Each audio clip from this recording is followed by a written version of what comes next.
지난 몇 년간 흥미로운 레이스를 만들어내지 못하면서 많은 F1 팬들의 기대치에 부응하지 못했던 스페인 그랑프리가 모두의 예상을 뒤엎고 많은 볼거리를 제공하면서 마무리되었습니다. 물론 포디움은 다시 한번 루이스 해밀턴, 맥스 베르스타펜, 발테리 보타스로 마무리되었지만 레이스 후반까지 선두권 그리고 중위권에서 치열한 싸움들이 일어나면서 흥미로운 장면들을 많이 만들어냈습니다. 오늘은 전체적인 그랑프리 리뷰가 아닌 흥미로웠던 관전 포인트와 뒷이야기들을 영상에서 다뤄볼까 합니다. 레이스 중후반 두 번째 피스톱을 하면서 새로운 미디엄 타이어를 끼고 나온 해밀턴이 과연 그 당시 1등이었던 맥스 베르스타펜과의 23초 차이를 따라잡을 수 있을까라는 의문이 제시되었습니다. 더군다나 해밀턴은 2등으로 피트아웃을 한 게 아니라 3등으로 다시 레이스로 복귀하였고 앞에는 팀메이트인 보타스가 버티고 있었습니다. 많은 팬들은 이미 지난 몇 년간 익숙해진 메르세데스의 팀 오더가 내려올 것이라고 예상했지만 보타스의 행동은 그간 우리가 늘 봐왔던 것과는 조금 달랐습니다.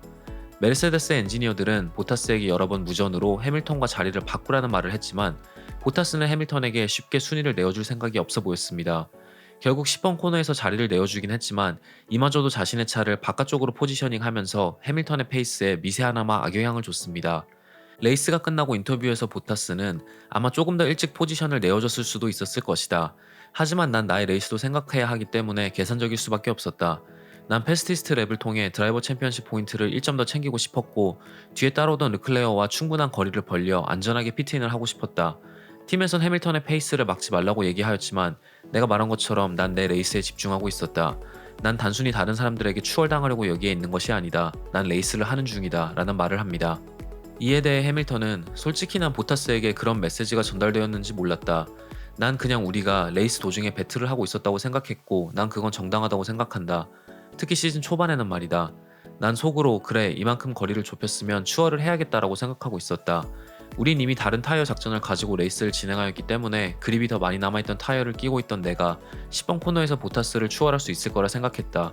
10번 코너에서 추월할 만한 틈이 있는지 확실하진 않았지만 어느 정도의 틈은 존재하였고 난 보타스가 정당하게 자신의 포지션을 지키려 했다고 생각한다. 난 다만 내가 그의 레이스에 너무 큰 악영향을 주지 않았기를 바랄 뿐이다 라는 말을 합니다. 토토 울프는 둘 다 레이서이기 때문에 이런 배틀이 일어나는 건 당연한 일이다. 다만 해밀턴이 완전 다른 레이스 작전을 수행하고 있었기에 포지션 변경이 조금 더 일찍 일어났으면 했다.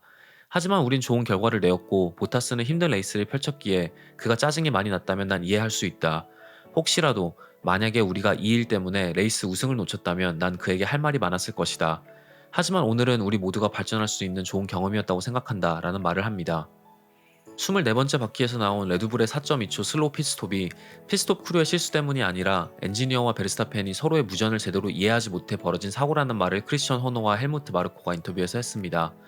베르스타펜이 자신의 결정대로 피트스톱을 감행했다. 우린 그가 들어올 것이라는 생각을 하지 못하였기 때문에 피트인 준비가 되어 있지 않았다. 하지만 우리의 피트 크루는 환상적으로 대처하였고 이런 실수가 일어난 와중에도 최소한의 타임 로스를 냈다고 생각한다 라고 호너는 말했습니다. 마르코는 단순한 커뮤니케이션 에러였다.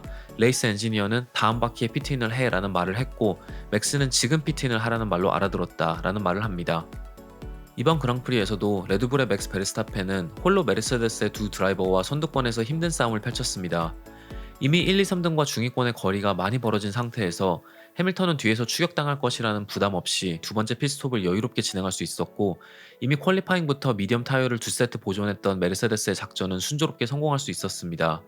이에 대해 크리스천 호너는 우린 정말 간절하게 두 번째 드라이버가 1, 2, 3등과 중위권 사이의 갭의 자리를 잡고 메르세데스의 작전에 회방을 놓을 수 있어야 했다. 난 페레즈가 시간이 지나면서 차에 익숙해지고 자신감이 상승한다면 충분히 그 역할을 수행할 수 있을 거라 믿는다 라는 인터뷰를 합니다.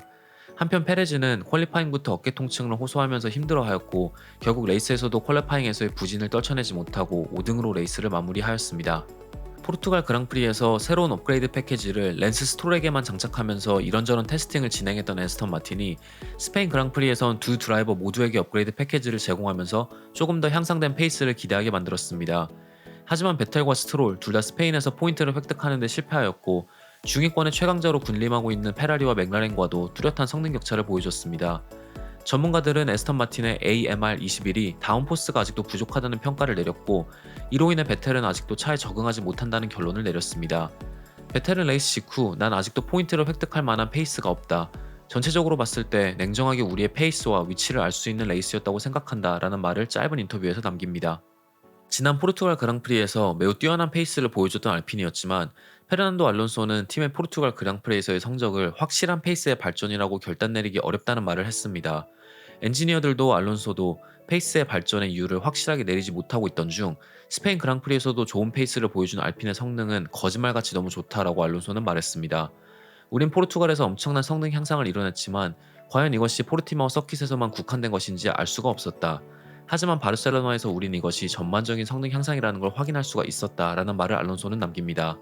그리고 알론소는 알핀은 이제 페라리와 맥라렌과 경쟁할 수 있다라고 말을 합니다. 공식적인 인터뷰는 아니었지만 F1 프리 레이스 쇼에서 나온 말에 의하면 이번 시즌 알핀의 테스트 드라이버인 다닐 크비앗이 알핀의 엔진은 저 RPM과 낮은 기어에서 엄청난 가속력과 페이스를 가지고 있고 탑 스피드마저 다른 팀들의 엔진들보다 빠른 것 같다는 말을 했다고 합니다. 해외 유튜버가 정리한 포르투갈 그랑프리에서의 모든 팀들의 엔진 가속과 탑 스피드를 비교한 영상을 링크로 영상 설명란에 첨부했습니다. 다만 개인적으로 포르티마오라는 서킷의 특성상 다운포스가 매우 중요하기 때문에 팀들이 조금 더 가속과 탑스피드보단 다운포스를 중요시하는 셋업을 사용했을 거라 생각하기에 맹신하기에는 조금 어렵습니다. 하지만 알핀 엔진의 성능은 매우 뛰어나다는 것을 알 수 있습니다.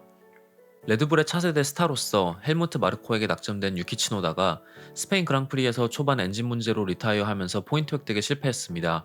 하지만 치노다는 퀄리파잉 때부터 논란이 될 만한 발언들로 여러 F1 관계자들의 입에 오르내렸습니다. 이미 공개된 팀 라디오에서 여러 번 매우 높은 수위의 욕을 내뱉는 치노다에 대해 여러 의견들이 분분하였고 퀄리파잉에서 Q3를 통과하지 못한 치노다가 팀메이트인 가슬리와 자신의 차에 대한 비교를 공개적으로 하면서 논란을 생성했습니다. 난 내 차가 훨씬 더 느리다고 생각한다. 내 팀메이트와 비교했을 때 차에 대한 우리의 피드백은 늘 상반되어 있다. 난 혹시나 우리가 동일한 차를 가지고 있는지 의심이 되긴 한다. 물론 똑같은 차이긴 하겠지만 차의 반응이 너무나도 다르다. 도대체 무엇이 원인인지는 모르겠고 내가 왜 이렇게 고생을 하는지 모르겠다라는 말을 합니다. 2009년 F1 챔피언이었고 맥라렌에서 혼다와 긴밀한 관계를 유지하고 있던 젠슨 버튼은 난 치노다가 자신의 분노를 좀 더 조절할 줄 알아야 한다고 생각한다. 팀들은 자신들의 드라이버가 저런 공개적인 발언을 하는 걸 달가워하지 않는다. 그가 F1에서 오랫동안 살아남고 싶다면 팀 보스를 화나게 해서는 안 된다. 차와 팀에 대해서 저런 식으로 말하는 것은 좋지 않다.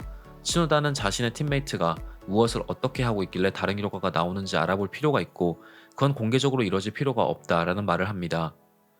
많은 팬들이 단조로울 것이라고 걱정했던 스페인 그랑프리마저 꽤 흥미로운 레이스가 펼쳐진 가운데 2주 뒤에 열리는 모나코 그랑프리는 어떠한 재밌는 장면과 이야기거리들을 만들어낼지 기대하면서 오늘 영상을 마치도록 하겠습니다. 시청해주셔서 정말 감사합니다.